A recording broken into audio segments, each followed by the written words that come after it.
time. We like to hear you talk, and we love to hear you listen. And if you are not subscribed, you won't know what you're missing. So welcome to the Dr. Squee Show.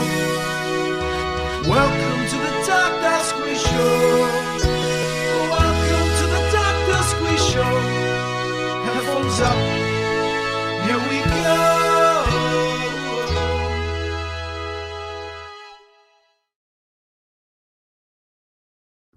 Hello and welcome to the Dr. Squee Show. I almost managed to not add myself to my own stream. That's how professional this organization is.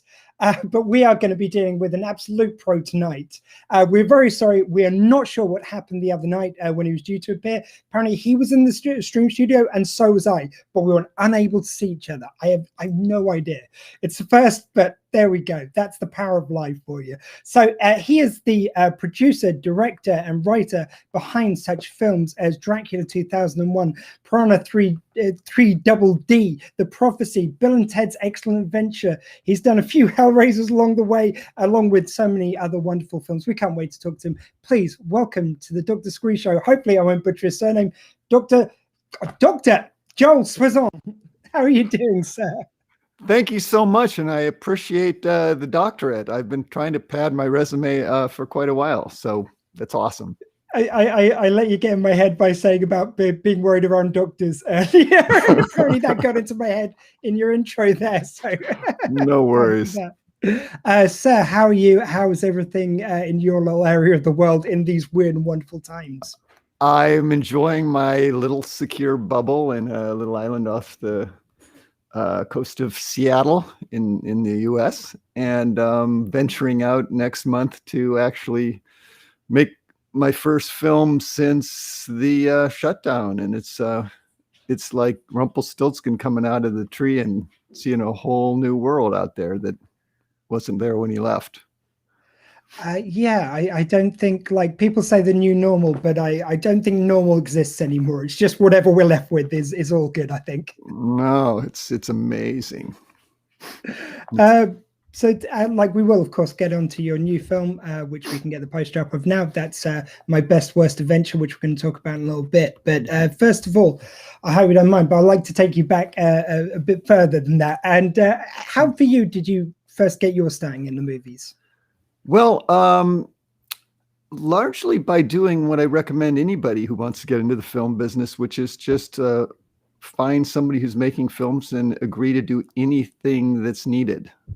So, you know, I picked up garbage and followed people I thought were important and was there to basically, you know, grab anything that fell off the tray. And, you know, I went to school for film and art and all that stuff, but really it all came down to just perseverance and just crawling up like everyone else did.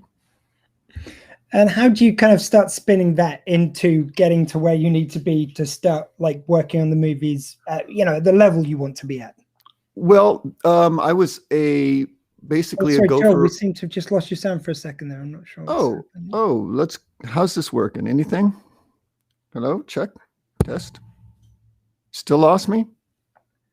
I'm not sure if everyone watching can hear me, can hear us. We are cursed, you and me. I'm just going to try a few settings of my end. Pardon for anyone watching for the slight interruption.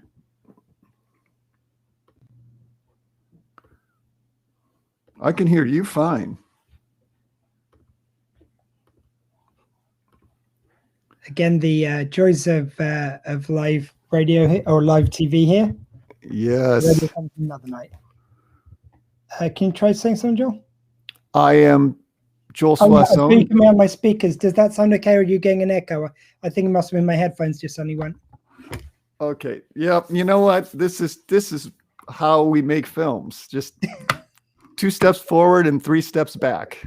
So I just like to apologize for anyone watching. Basically, you've just had 2 people talking absolutely fine, one who apparently just went deaf suddenly. So I do apologize, Joel. So obviously you said about starting as a runner, just doing anything which is needed. Yeah. How do you then spin that into kind of getting towards making the movies yourself?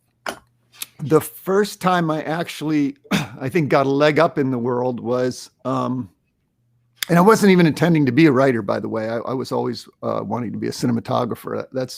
Was and is still my dream, but nobody lets me near a camera, so that's a little difficult. But I was following around a producer named Sandy Howard, basically as a production assistant. And one day over the phone, I heard him talking about a little story he wanted to make of a dog, kind of an incredible journey type story about a dog that gets lost in the New York airport and has to journey his way across the U.S. to get hooked back up to his mistress, who ended up being played by Lillian Gish, the famous silent film star. Wow. And I thought, well, he doesn't have a story. He just got an idea, which is what producers are all about, really. And so I went home, scribbled down 2 pages of an idea to sort of flesh out his idea, and came back to him and said, what do you think of this? And he liked it and said, okay, you're on. You write the first third of the journey. I'll find somebody else to write the second third, and I'll finish it. And suddenly I was a writer. And it's just, if I wasn't there at that time listening to him on the phone, I'd be a cinematographer now and much happier. I think, though, it's the job of the producer, at very least, to not be happy any of the time. I think the producer is all about making the impossible happen in lots of weird and wonderful ways. And that's the glamorous way of describing it. How I describe it is being like mother to 73 infants all screaming at the same time. And it's just, who wants that job? It's just, it's a hellscape. But, at the end of the day, for all of us who just love film and want anything we can do to be a part of making the train move forward, there's some weird perverted satisfaction that comes out of it. But it's a shit show every time. Oops, am I allowed to say that on the Squee Show? That's fine. It might be censored for the radio output, but apart from that, it's all good. Okay. I'm not self-bleeping, unfortunately. But anyway, yeah. So producing, I highly recommend it. I mean, the thing which I find, I wonder if it's a bit like this, because there's a quote which Douglas Adams once said, and I'll probably butcher it, but he said it's like, he doesn't like writing, he likes having written. So it's like the end product. It's a bit like that with a producer. It's wonderful to see the end result, but doing it. Yes, I would disagree with Adams, though, that for me, writing is the serene part of the movie making process. It's like you're just sitting down with a cup of coffee and a typewriter and going, what if? And if that's how you enjoy spending part of your day, as I do, being sort of naturally inclined toward being an introvert, then it's great.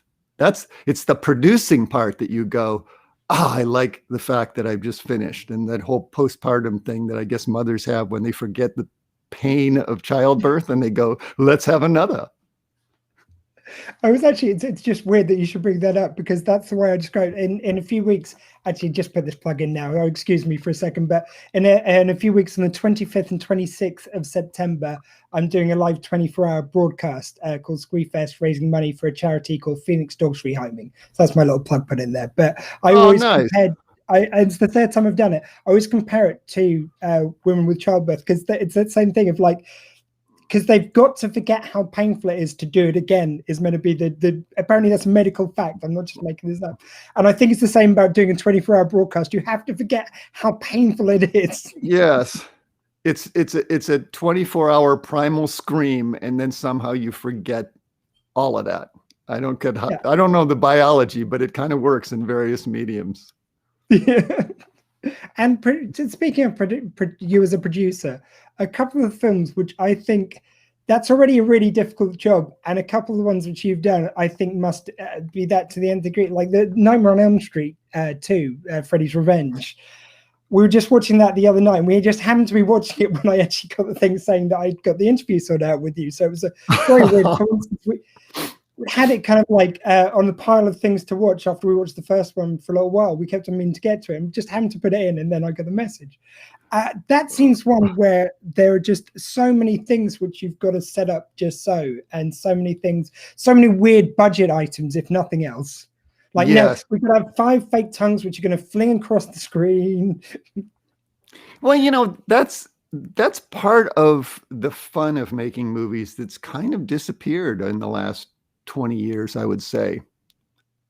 Showing my age stripes here, but back in those early days of making Nightmare on Elm Streets, everything was done on set. It was physical effects. You were there. There were bodies, and you're plunging, hands into real chest cavities, for what that's worth.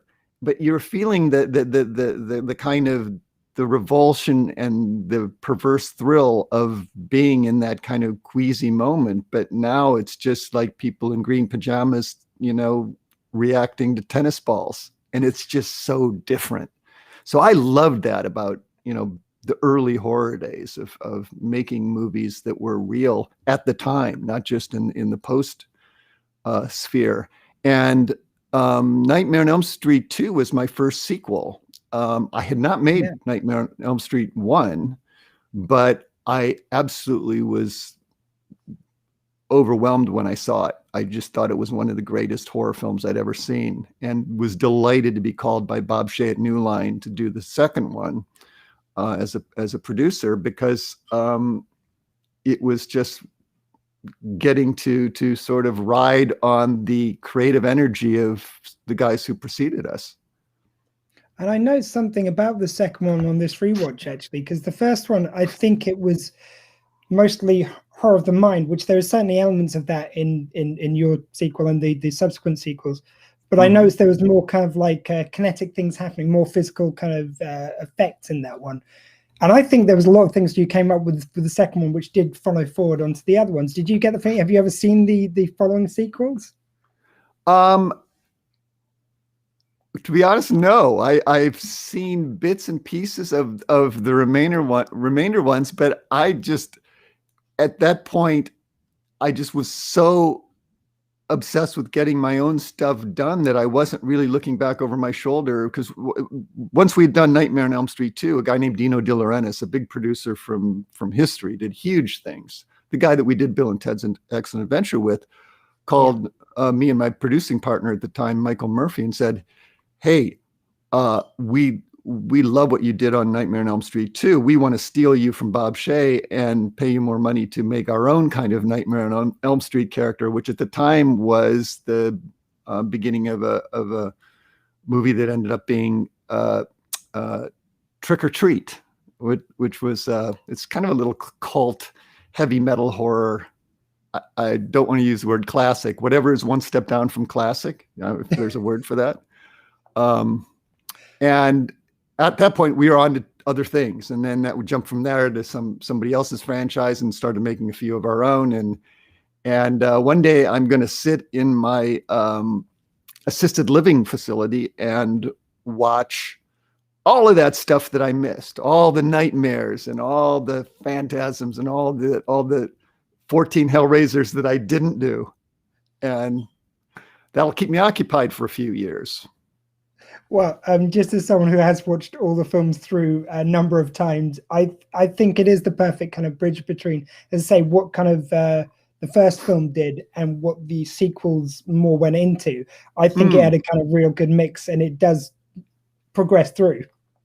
Well, I am proud of the movie, not only for the success that it had, but later on, years later, probably 5 years ago, I did an interview for a guy that was doing essentially a review of all the Nightmare on Elm Street films and trying to compile all the filmmakers together on one show. And he sat me down and asked me, did I know that Nightmare on Elm Street 2 was the first mainstream gay horror film ever made? And I go, well, not at the time, no. But in retrospect, certainly it had a lot of sort of coming out themes and things that I was utterly unaware of at the time, being as naive as I was. And so just to be a part of a whole nother cultural phenomenon, and advancing a whole nother cause, as it were, subtly, if that, was really kind of interesting. I never set out to do that or be a part of that, and I'm so glad I was. Oh, what a wonderful bonus to find that you've done. Uh-huh. I think there is a certain thing with some filmmakers, because they just because it's sort of, if it isn't a thing to you for someone to be gay in a movie, you don't even notice sometimes you're progressing that, because you're just having someone who's gay or a character who's got those themes in it. Yeah, well, I was both proud and appalled that I was clueless, proud that I was involved, and also a little embarrassed, but also kind of proud that I didn't notice that it wasn't anything out of the ordinary. Or it was just like, for me, it was a movie, which is really, I think we've gotten to that point, hopefully, in much of our art and cinema, that gay themes, up front or in the background are completely, it's no like telling Charlton Heston back on Ben-Hur that the character that he's having this very intimate relationship with, hiding the fact that he's supposed to be gay, Yeah. And I think that it's so great that the hiding part is over, but still it was a bit of a surprise. Like, oh, hey, did you know that? No. I mean, I think now it's more of a surprise. Like when you hear it's like, oh, this is the first movie to have a gay person doing whatever the thing is. You're like, I mean, great, but really, only now? Now, yes, it's only good that now we're shot in a good way. Yeah, it is a good shot. But yeah, so go ahead. No, please. I was just gonna say, part of the fun of making any kind of media is that you discover things about what you do and what other people do. I'm sure you know this well, as you interview people and suddenly, wait, what? Yeah, you did that too? Yeah. One which I was just going to say, like that you've talked about a bit already, is Bill and Ted, and it was actually, I have to thank you. It was my first film I brought on VHS. Like, which, I don't mean to make you feel old or anything, but it's just like, no, you don't look that old though, so you must have been an infant. Thank you, sir. Like, your check's in the mail, but it was one of those movies which, for me, I just kind of discovered on the video shelves, and I love that kind of thing of. I think it was a lot easier to do that then. You could just discover something. So I guess it's the equivalent of finding something on Netflix now or whatever streaming service. Yeah. And what I love about that movie is, or what I wonder, I guess, about that movie is, given that it was an 80s film, do you think it was easier to get it produced because it was kind of quite far out there film, but I think the 80s was a weird enough time that it fit it almost? Yeah, it was both easy and difficult when, as I had mentioned earlier, we were sort of siphoned off to work with Dino De Laurentiis. He was a guy who was bold with his pocketbook. You don't hear that word much lately. But if he believed in something, he didn't question the budget that much. It was just like, let's do this. Let's make it happen. And at the time, and still with independent films, paradoxically, the indies have to pay more for big names than the studios do, because the big names know that they're the ones that are propping up your movie, and they charge you for it. Whereas the studios have all sorts of other things to sell besides the name. Anyway, that wasn't such a big factor on Bill and Ted, because we were mostly discovering people, except for, George Carlin and some of the others. But the funny thing about Dino is he was Italian, and he did not really understand American culture any more than I understand Italian culture. And he really had to take it on faith that all this stuff was funny. And the only thing that he keyed into, because he had done one of the biggest epics films on Napoleon ever, was that Napoleon was in the movie. And you go, okay, well, Napoleon's in the film. I can relate to that. All right. And you say it's funny, let's make it. And we screened the first cut to the executives, including Dino, and not a smile throughout the whole film. They thought it was a complete disaster, and they unloaded it on a fire sale. I mean, we made the film for $9 million, I think, and they sold it for like $1 million to this little company called Nelson Entertainment, and they went on and tested it, did just a plain old test screening in front of a real audience, and it went through the roof. I mean, they knew at that point they had just struck gold. And, it's a lesson in perseverance. It's a lesson in like not necessarily bending to the moment, because we've all been, sitting with a friend and go, look, you got to see this movie. And it's the greatest thing in the world. And you sit down with them, lights go down, roll the film, crickets. And you feel suddenly that film doesn't work anymore because of the negative vibe of the person sitting next to you. And you lose all your enthusiasm. It goes away. We're that impressionable as audiences. At least I am, and most people I know.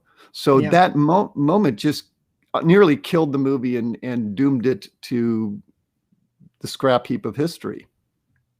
Well, I mean, to me, especially watching it, like as you get older, I think you can watch a film and see where basically the producers managed to make some clever choices to save money. It's a film which, to me, still to this day, looks more expensive than I think it was to make. It doesn't look like a $9 million movie.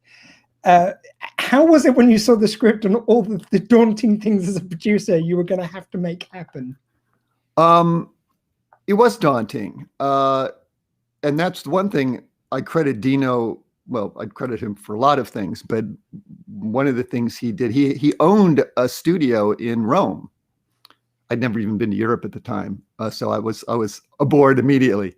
But Rome has every time period you could possibly imagine within a 30-kilometer radius. And so there was very little building of anything. There was, we went to Arizona to shoot the Western town, but otherwise we were shooting all these past time periods in their real settings, and it was not only, I think, good visually for the film, but it was phenomenal for me, who the oldest thing I'd ever seen was Cleveland Stadium. And it was an eye-opener and probably the most, I don't want to oversell it, but the most transformative experience I've ever had. Also, I got engaged to my wife there too, so that helped. And the one thing I love about it, the casting wise, is George Carlin you've mentioned there, and he is the perfect casting for getting something which is a bit out there. Like on the script, I can imagine it's hard to envision Rufus to some people. Yes. George Carlin will get that, like, just no problem. Like he done enough drugs to get that without any hurdles at all. And then you've got to have someone though who, again, like Carlin, can sell that stuff as if it's so commonplace.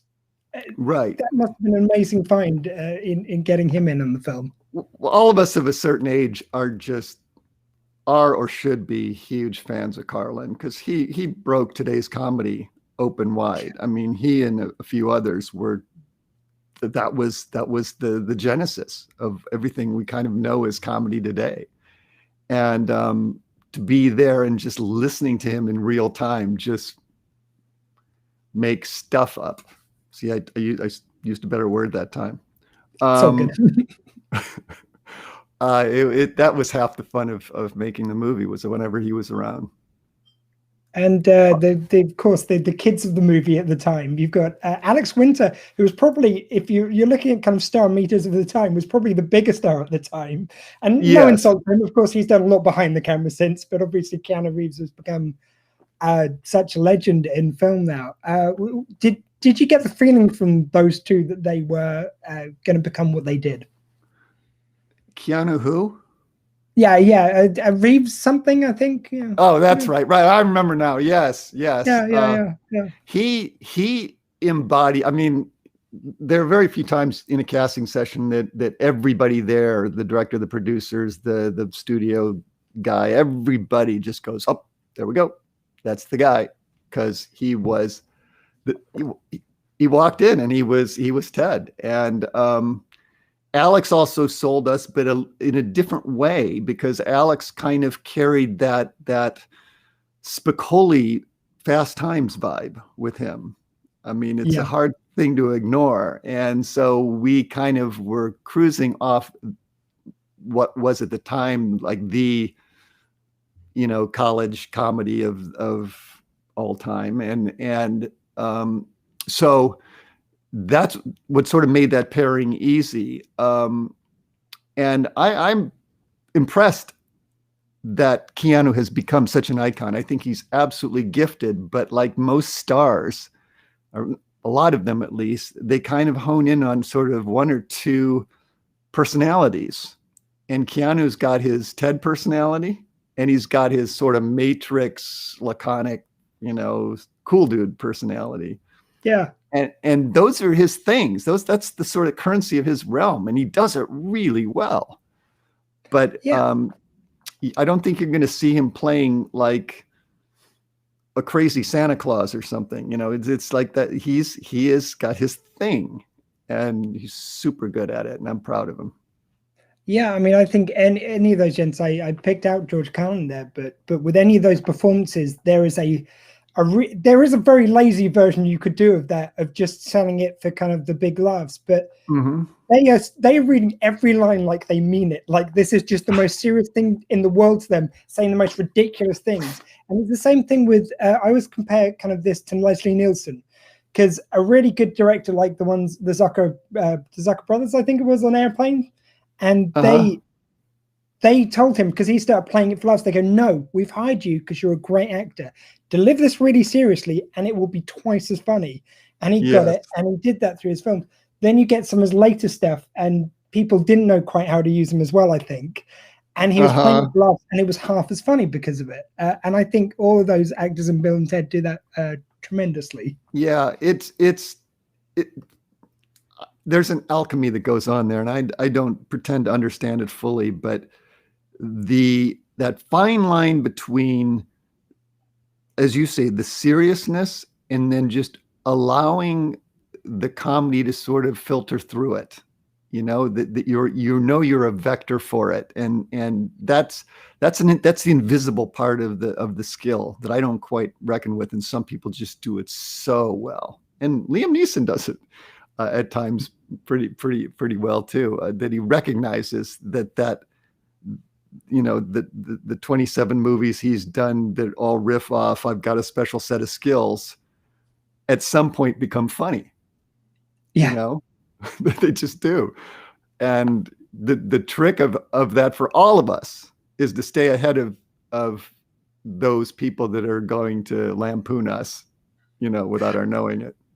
I think this is, you bring me seamlessly onto Piranha 3 Double D. This is something which I wanted to say about, because like, to me, those types of film are genius, because it's like the Sharknadoes. It's like they realize what they are. Like they're a ridiculous concept, and then again, you have to kind of sell it like it's a real thing happening. Again, what's it like just seeing that script for the first time, and was there any part of you which was kind of wanting to step away, or was it like, no, I get this? I swore I would never admit to this, but I was the principal writer on that film as well. And I think I knew what we were doing, which was to just send up the Jaws genre. I think that we did that right before or after Sharknado, but it was in that spirit. And yeah, we were just being asses. We knew it, and we knew that we were just defiling ourselves with every scene that we did there, and we were both predictably rewarded in a small segment of the filmmaking public, and destroyed by a huge amount of outraged people that thought that it was just a bridge too far.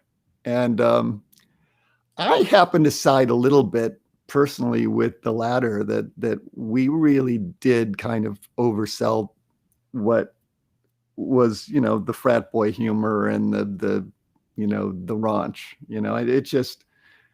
It ultimately didn't sit that well with me, and I don't go around using that film as probably my lead off when I mention the stuff that I've done. but I also recognize that every film has its place, unless it's really, really bad. And it works for a lot of people for whom that humor is spot on.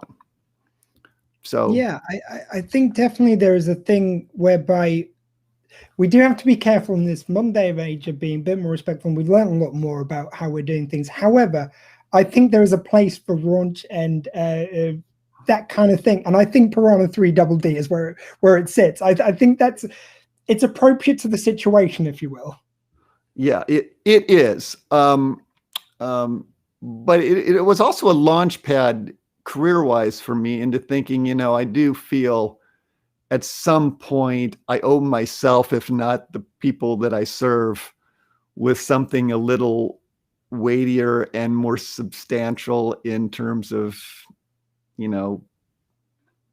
stories that affect people in a positive way. So I haven't become born again as a filmmaker, but I am trying these days to sort of balance humor, which I'm always going to be a sucker for a good gag, with, but what are we really also trying to tell here?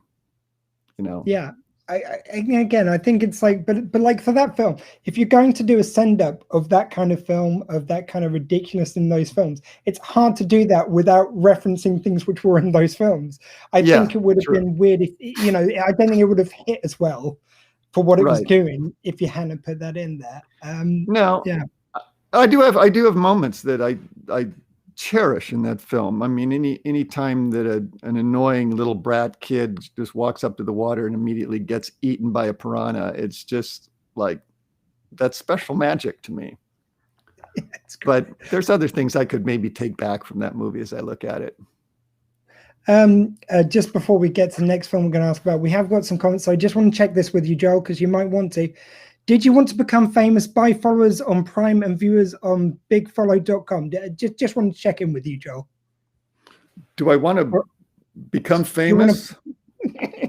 By followers and Prime. I think we're getting followed by a spam bot on this interview. It's okay. I like the other part. I'm famous is a little I think hard to bear, but buying followers, if I could get 1 million followers, that would be like really lovely at this point, because I am so late to the game on social media. I think I have, I just got on Twitter 2 days ago, so I think I'm up to 3-4 followers. So I need to get into multiples on that one. Well, I'll give you a follow as soon as we're done here. Okay, great. I could use a few, please. Everyone, please follow along if you're watching this or listening on the radio version. There's nothing sadder than seeing a poor old filmmaker who looks at his Twitter page and sees that this week he added 1 follower.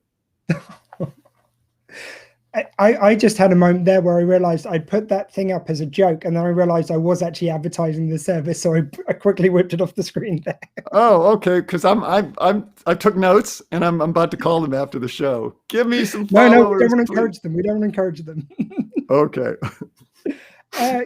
Again, I know I'm bouncing around a little bit here, but Dracula 2001. So actually, I've had the good fortune of interviewing Dacre Stoker, who's Bram Stoker's great grand nephew, I believe it is. Wow, cool. I wish I was there for that one. So we talked a bit about the different versions of Dracula.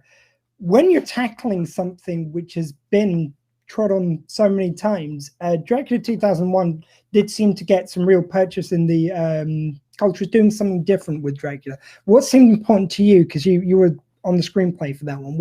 What elements did you feel like you had to put in there? Well, that was a really interesting, for me at least, a process, because I was asked by the head of the Weinstein Company at the time, the one that's not currently doing time, the other one, who I actually have a very decent relationship with, Bob Weinstein. But he asked me to write Dracula, which was, at the time, was Dracula 2000. I guess we must have delivered late. But I told him, I'm the last guy that should be writing this, because I don't I don't have anything new to say. I mean, there's just been way too many Dracula movies out there. And I would just be adding to the glut. And he goes, that's why I want you to do it, because you don't want to do it because you want it to be something different. And I need you to do this. So I talked myself out of the gig and back into it in the same conversation.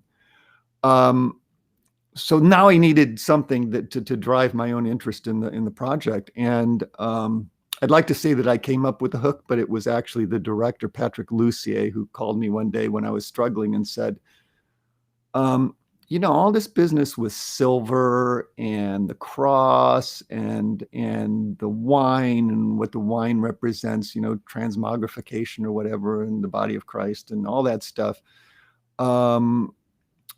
that repels Dracula is also arguably the stuff that would have originally caused the emotional wreckage that Judas suffered at the hands of what was his brother, Jesus, at the time. And, you know, Judas betrayed Jesus, 30, 40 pieces of silver, whatever it was, that became like, you know, blood money in his hands. And, you know, he tried to kill himself. And in our story, he failed because God wouldn't let him kill himself after what he had done. And so you have this guy roaming the earth, the original Judas, who is now filled with self-loathing, hates the world, wants to inflict as much suffering as he can. And his weaknesses are anything that really deals with the brother that he betrayed, the cross, you know, the silver, the crucifixion, all that stuff. The silver bullets suddenly take meaning to me. I understand why silver, why these things that repulse him, which were almost arbitrary in earlier incarnations. And that was my way in. Suddenly this damaged soul, this guy that had another life that was misunderstood.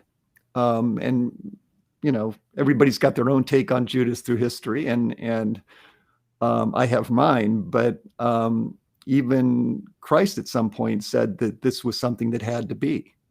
It's almost like I was a puppet for your exaltation, really. And my Christian education comes largely from watching Jesus Christ Superstar about a dozen times.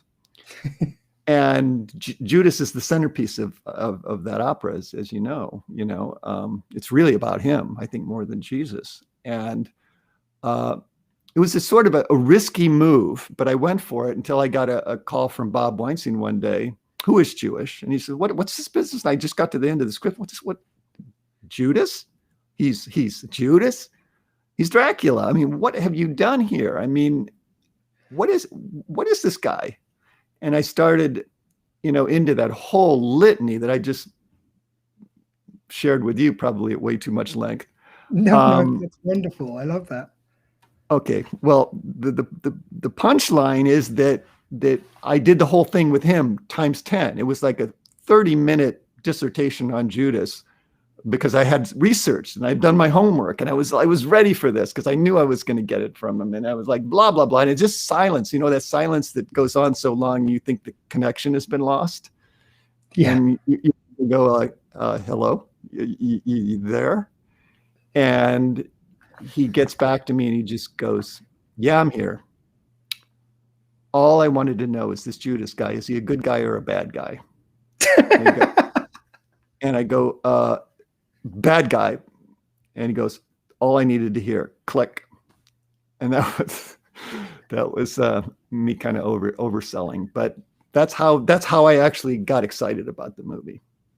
It really seems to me it's the same thing as with delivering Shakespeare. So, you know, it gets to the point where you've got to look at it like it's something brand new. So, because of course, when they created it, that was the whole thing. Whereas it becomes so de rigueur to like, there's these rules about Dracula, like you were saying, and you've got to incorporate those. But I think you've got to look at the original text and what it's telling you, and then approach it like it's something brand new. And again, that's so easily lost in something like Shakespeare as well. Yeah, well, and sometimes it's there, right, waiting for you to take it. I mean, in Bram Stoker's Dracula, there is a point, and I can't remember now. Apologize, it's been 20 years, but there's what the exact quote is. But in the book, there is a line that says, "He stood with the face of Judas, or the guise of Judas, or the aspect of Judas, or something." And it was just like he had made the connection. Stoker didn't use it, didn't went no further, but it did provide some way of cycling back and saying there's a tiny breath of legitimacy to what we did, so that all the haters, which you inevitably get whenever you mess with a franchise, at least you have something to push back against. Well, I mean, I mentioned Dacre Stoker before when I spoke to him. By the way, interview available on our YouTube channel if anyone cares to look it up. Cool. But, he talked about the fact that when he got into it, when he realized his lineage, he looked back and did a kind of forensic look back at the history of Dracula and the history of Bram Stoker, and found all these things which happened in his life. And there is just so many things which you'd never imagine came from something real which happened, such as with bloodletting at the time, and there was a rare blood disease which Bram Stoker had, which then went into Dracula, and there's all these things you'd never imagine. So I think that's what you've got to do. You've got to find that thing no one's ever really picked up in the original text, such as the Judas connection, and bring that into it. So I think that's where it kind of really set itself apart. I think it was that and the charm of Jerry Butler as Dracula. And I think that's what we got away with. A little bit of murder doing that. Before we get on to your new film, I did just want to touch on one other, and it's Highlander Endgame. So growing up in the 80s as I did, of course, I was obsessed with Highlander. And the idea then seemed such... like now it's quite common to get two ends of a franchise and put them together, and two eras of a franchise. It just hadn't really been done when you did Endgame. So you're bringing the TV show and the movies together. Right. How did you get involved in that, and where did the idea start of that film? That was another one where I loved the original Highlander, and Greg Wyden, the guy who wrote the original Highlander, is a good friend of mine, and also wrote The Prophecy, which is the movie that launched a whole franchise that we've done. And he also wrote Backdraft, which I had nothing to do with, but talented guy. And one of those things where you create a whole tapestry of history that is so rich that it can keep sequels going forever, and TV series, obviously. I hadn't really been watching the sequels of the TV series. I watched the first one and kind of moved on, like I often do.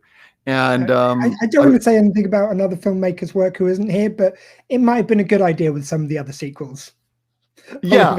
Well, I have to say, not everyone loved my sequel either. That I remember when we came out in theaters, I think it was the New York Times review said it was in the middle of summer. It was like a heat wave. And the New York Times review started off by saying, Highlander 4 is the perfect movie if you want to just get off the street and into a cold, air-conditioned theater. So I was fine. If that's the thing that gets you, if you're just getting some air conditioning is what gets you into a theater to watch my movie, that's fine with me. I hope that you like it, but they were not loving it. So yes, getting back to your earlier question, the shotgun marriage of TV and film was fascinating, because I had to do some quick learning on the Duncan MacLeod side of the equation, because I wasn't very familiar with him. And the orders that were handed down to me was we're phasing out Connor and we're phasing in Duncan. So they're besties, but there can only be one, right? That's the whole idea. So I really did kind of like, again, looking for that one way in, that thing that you really, what drives you to make the movie was, I get to be the guy to kill Connor MacLeod. Okay, that's my thing. I'm gonna, all roads lead to that. And so we had a fun little fight between those two. And that's actually most of what I remember from that film is that we got those two guys squaring off, and this whole, again, looking for something. Subtext is too pretentious a word, but something going on underneath the surface that drives the scene. These two guys loved each other, and neither of them wanted to kill each other, and yet they knew they had to. And we invented this sort of sword move where once in it, which is kind of an absurd thing, but I'm not a swordsman, so I was perfectly happy to pitch it. A certain sword move that if you get into that configuration, there's no way you can get out of it without slicing a guy's head off. And once they got into it, they had a moment for, oh, I love you, man, and sorry to see you go, and whee, off goes the head. I just love the fact that it seemed to really bring it back to what the films were about. Like, the second one, again, I don't mean to tear something down to build something else up. Heard it was a bit of a debacle. They took the second one to an alien planet. Like that lost me a little bit, having them being aliens. You went back to the sword fighting, and the two generations, again, that idea of there's a great poignancy out of two people who do have love for each other, who are in the situation where one's got to kill the other at the end of it. Yeah, that was the moment for me, and what makes me happy to have been involved in the film, because we stayed on planet Earth. Happy to do it. I think that's an improvement, just from my tastes. Okay, I'm on your side, man. I agree 100%. And okay, full disclosure, and thank you so much for not bringing it up, and why I have no idea. They went on to make another Highlander 5, The Source. Don't know if you ever saw it. Hope you didn't, because I'll take some of the blame, because I was like the first writer, but then it got rewritten like 70 times after that. And part of the reason I did it so badly was they were determined to shoot it in South Africa, and so I had no idea how to connect South Africa to the whole Highlander mystique. So I was just writing in locations that I wanted to visit and go on safaris and stuff. It was a complete journeyman effort, and it didn't get improved on the rewrites. And I think I took a pseudonym on it. It was that bad. Never done that in my life before. And if you want to really see the rock bottom of you think Highlander 2 was bad, check out The Source. Okay. I'll have to do a watch through them all. But my favorite plug for a movie I've been involved in ever. Check out the worst movie of the year, quite likely. Hey, look, if you always swing for the fences, you're going to miss sometimes. Yeah. And plus, I'm well aware from the amount of people I've interviewed in your position or one similar, there are sometimes the studio just gives you a bad idea and you've got to run with it. That's so the case. And now I'm going to brag a little bit, because some of the time that makes us the unsung heroes, because any jackass can take a brilliant idea and make an okay script out of it. But it takes some real inspiration to take a really bad idea and then transform it into something decent. I think I've done that a couple times. Maybe not elevated it to magical, but at least gotten it to like watchable. And nobody sees the sausage making in that process. Yeah. So I don't think you've got a bad hit ratio, sir, though. You got Dracula 2001, Piranha 3 Double D, and Bill and Ted in your back catalogue. I think you're doing all right. I'm trying still. Let's get on to your new film. So it's My Best Worst Adventure. We got sent through the trailer. Unfortunately, because I don't trust YouTube not to take me down for playing stuff, even though I'm allowed to, because that happens. I can't play it right here, but please, guys, do check it out. I love the fact that it's a wonderful coming of age kind of story you can tell. It's got that kind of trademark sense of humor of yours woven throughout it.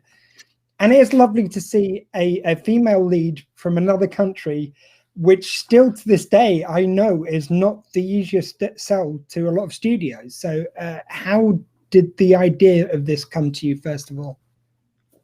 The idea came to make this movie.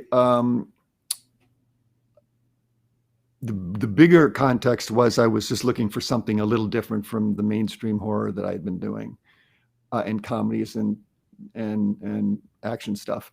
But I didn't want to just throw away the roots of what gave me a career, but I wanted to find a new context to explore it with. And I was actually in Bangkok, Thailand, shooting a kind of horror thriller.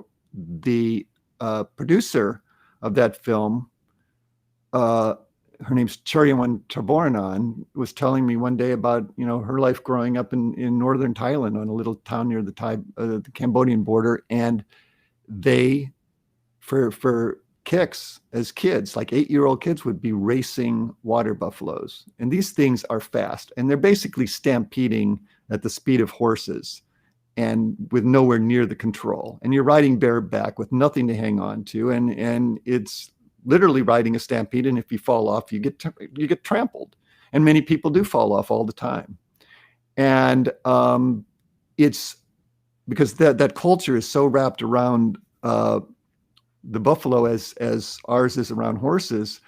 They have, that sport has evolved into being a national centerpiece, and they have, big sports stars doing it now that are national heroes. They're rock stars. And so it was really, for me, a sports movie with some horror elements attached to it, but it really just comes from this girl in LA who is, typical tween who doesn't get along with anybody, her parents, and has suffered a horrible loss of her mother in her life, and now has functionally turned herself mute, and going to this, what she terms an alien world. And for me, it was like that horror motif of being dropped down in the middle of an alien world and trying to survive. And there is a coming of age aspect to it. She meets another truly mute child who is the victim of terrible abuse and bullying. And together they sort of concoct this scheme to win the buffalo race and win enough money that can essentially buy them freedom to live the life that they want.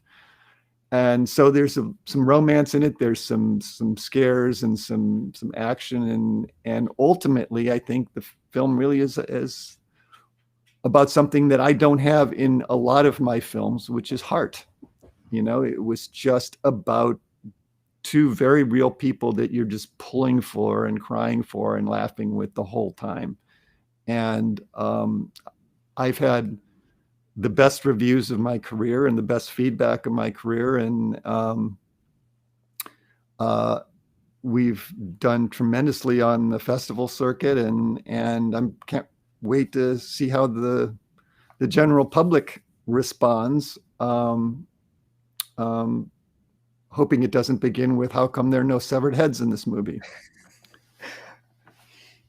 Well, I'm going to start with, I think, like, this just for me, and like you didn't ask for this, but it's like I think that you're selling yourself short there. So I think what is prevalent with your work, like, you don't care about Bill and Ted unless there's a lot of heart behind them, unless they're good people at heart. Like, they may be going on this ridiculous adventure, excellent venture, if you will, but they have to be people you love for that to work. And I think that's endemic in a lot of your work. You're talking about Highlander. It's like, I think that's the heart of it, is the idea that these two people don't want to kill each other, but they're going to be in position in a film based around there can be only one.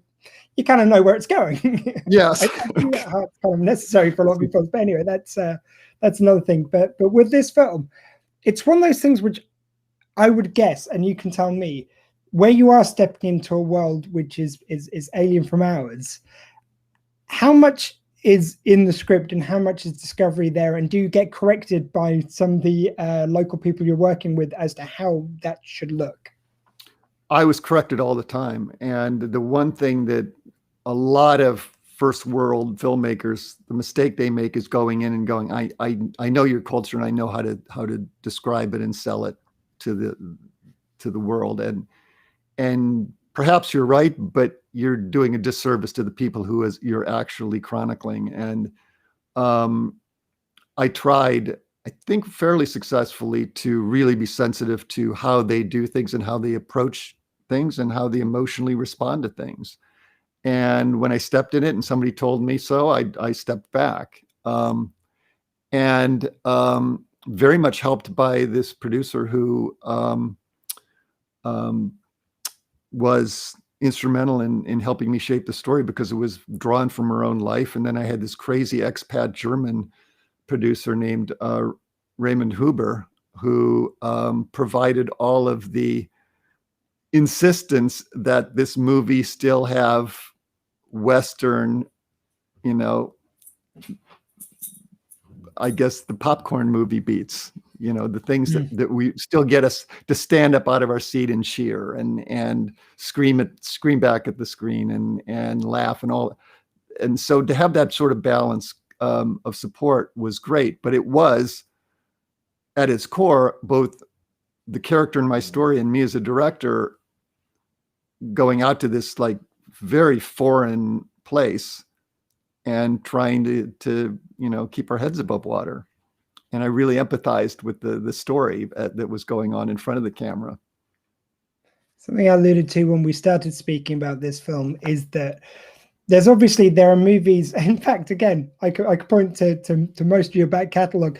There is something in those movies that you can sell to a studio, which probably they already have something that they kind of want from that film. Like there's vampires, there's kind of like there's time travel, there's all these kind of elements.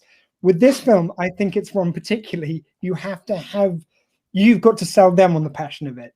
How easy was it to do that going out to studios who usually haven't always got the greatest imagination for buying something they didn't know they want?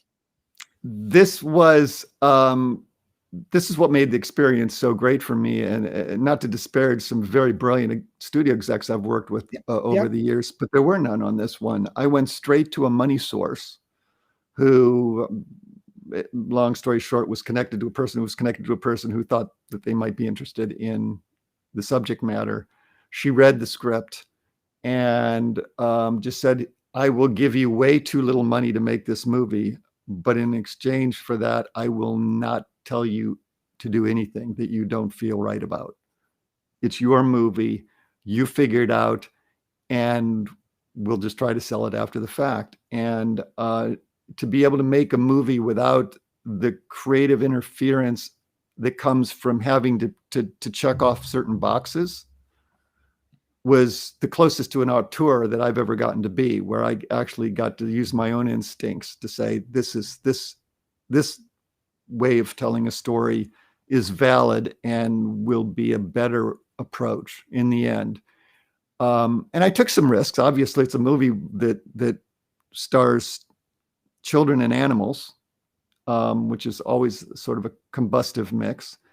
In a foreign language, in a foreign land, I sort of mitigated that a little bit by the fact that the two characters that are central to the story, and this is very much by design, never speak a word through the whole film. So it is essentially, in many respects, a silent movie, which I've always loved and always wanted to sort of transport back to that time when before talkies sort of interfered with the process of a visual medium, where people had to express themselves by what they did and how you saw in their eyes and their dispositions, what they were feeling. And that's what made it truly exciting to me, because it just came alive that way. And these two child actors were so incredibly gifted that if not for that, it would not have worked.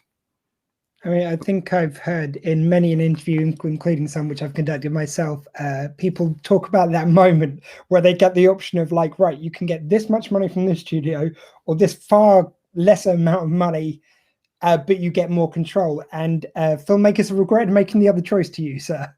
And yeah, I think it shows in this trailer.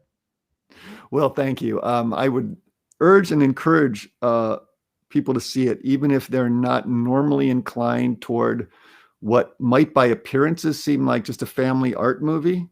It's not. It's probably no slight coincidence, at least, that the best worst adventure of the title, My Best Worst Adventure, harkens back a little bit to Bill and Ted from the earlier day. That, as you say, there is heart in all the humor and action in that film as well. And that was part of the learning process.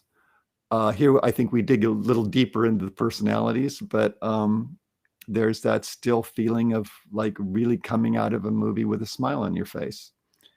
And we're going on VOD. We come out September 1st, and then streaming shortly thereafter. So don't ask me how to identify all of the new platforms that people are using these days. We used to just make a movie and it would go to a theater and then wind up on DVD and VHS and then wind up in your pocket after you had found it in some flea market, right? That's how you found Bill and Ted, I think. Or was that Nightmare? Nightmare we just happened to watch recently just by coincidence as I was hearing about this interview. But yeah, Bill and Ted, it was on the shelf in Woolworths. I can even tell you the store. The shelf in Woolworths. Okay, that was I could understand that. Okay, this movie is going to wind up on a shelf in Woolworths, but now it's winding up in the ether. I don't even understand where it is and what it's doing and how people are getting it. But I think if you Google My Best Worst Adventure, something will come up on September 1st. We don't even have Woolworths anymore. Like that was the one place where you could buy, like there was Woolworths and WH Smith's in the small town of Romsey, which I grew up in, which is a little market town, we call them over here. And, where else could you get a video at a 25-cent turtle? You know, I mean, that's what we got at Woolworths. We got like live turtles to take home to kill. Oh, okay. I think it might be a different chain, but like over here, it was kind of like, you could get your DVDs and stuff. It was one of the earlier kind of like little anything stores. So you could get garden supplies. You could get anything. Yeah. Our anything included turtles over here. Our anything included turtles. Yours didn't. I'm sorry to say. So Seth, like just as another little plug, My Best Worst Adventure. Please do look out where you can get it in your local territory, wherever you're watching this. Sir, one thing which I do have to say, and I'll probably get accused of being a social justice warrior or something like that, but I would like to thank you as someone who has grown up as every kind of like majority, straight white cis male. It is really lovely to see films which highlight different kind of parts of the world, highlight a female protagonist and a young female protagonist at that. I just think it's lovely to see. I've seen enough films with me in it. Let's just put it that way. Yeah, me too. I mean, we're not the most exciting people to follow these days. Well, you are, but I'm speaking mostly myself now. Well, thank you, sir. Again, I can't wait to see the film, and I hope it comes on to some great success. Thank you very much for joining us tonight. Thank you. Much appreciated. And so sorry for whatever kept us apart before, but it only makes the passion stronger this time around. That was it. It was worth the wait, sir. It was definitely worth the wait. Right, but before we do finish, on the radio version of this Thursday, it's actually, as it bizarrely happens, my last radio show on the station I'm on. Unfortunately, the Bear.Live, which usually hosts my show, is closing its doors. So to go out this interview, though, before I go back to me live, what would you like to hear song-wise coming out of this? It can be anything. Coming out of this interview? Yeah, on the radio version, we'll have the audio from this interview, and then we'll go into a song of your choosing now. You can choose anything you will. Oh, my God. Every Step You Take, I think, because for some reason that just leapt into my mind, the Sting song. Sting, I believe with the Police, or is that on him on his own? Boy, I'm going to say the Police. Sting anyway. Sting anyway, possibly with the Police. Maybe I should take that back because I think I've heard that's a movie about sexual predation, but I just thought it was good because now everybody's watching everybody on social media and we're all watching each other. And I'm making a completely different connection with that song, but maybe do I get a do-over? You can have anything you want, sir. It is your choice of song. Okay, Burning Down the House by the Talking Heads, because I do that a lot. Excellent choice. So if you're listening on the radio, you are now going to enjoy the Talking Heads, Burning Down the House. However, if you're on video, you've just seen me point to the sky for no particular reason, and that's all good. Thank you very much, Joel. This has been wonderful. again, I've appreciated your movies since I was a kid. You've just got such a wonderful back catalogue. Thank you very much for making them all. And thank you very much for joining us tonight. Can't wait to see you or hear you or in however you appear in your next incarnation after this. I can't wait. Well, so far they haven't managed to shut me down on the internet, so I think I'm still safe here. Awesome. I heard the internet's actually some kind of a thing these days. So good luck with that. I think it might have legs. I think it might. Just very quickly before we go, guys, please do check out Squee Fest. It's Saturday the 25th to the 26th of September, 2 p.m. till 2 p.m. BST, that's British time, and 9 a.m. till 9 a.m. EST. Please Google London 2 p.m. against your local time zones. You'll be able to work it out. Here are all the wonderful people we've got. Una McCormack, the author, Chuck Roy, comedian, Sammy Show, also comedian, Sean Kelly from Storage Hunters, Sophie Aldred from Doctor Who, and Toby Haydock from Coronation Street. Thank you very much for watching tonight. I'm Dr. Squee. Thank you very much for watching. And please remember, everyone, in a world where you can be anything, please be kind.